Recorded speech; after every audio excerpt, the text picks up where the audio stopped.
বলবি আমি হ্যালো কোথা থেকে চলতেছে সব?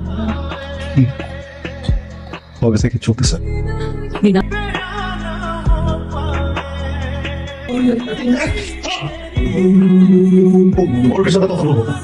এর মাঝখানে যদি একটা মানুষ ঢোকে না একদম, কিন্তু বলি যে প্রেমিকের মতো আচরণ করা যাবে না, প্রেমিকের মতো আচরণ করা যাবে না, বলেন নিজে প্রেমিকের মতো আচরণ করবি, আমার সাথে অভিমান দেখাবি, সেই অভিমান আমি কেন বিয়ে করবি? তারপরে এখানে এরকম সিক্রেট কথা আপনাদের কে দিল?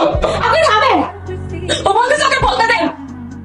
আমার নাম রাফসান, আমি মিউজিশিয়ান, কিন্তু আমাকে কেউ নামে ডাকে না, মিউজিশিয়ানও বলে না, আমার বলে তোতলা। মানুষের কাছ থেকে নিজেকে দূরে রেখে মিউজিক করি। আমি কি তোমার সাথে জোর করে যোগাযোগ করছি? তুমি আসছো, তোমাকে তো বলে নাই যে অনেক ভালোবাসে, বুঝছে? নিজে বুঝে আবার ট্রেডও করছো যেন প্রেমের কথা না বলে সামনে সামনে।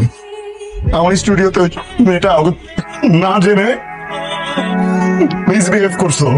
বাকি তোমার মতো তুমি আমাকে তোতলা বলছো। আমি তোমার চোখে ভালোবাসা দেখছিলাম আমার জন্য।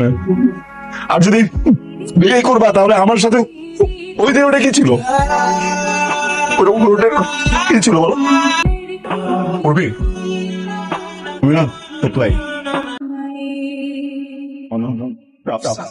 আমি একজন মিউজিশিয়ান। আমি তোতলাই।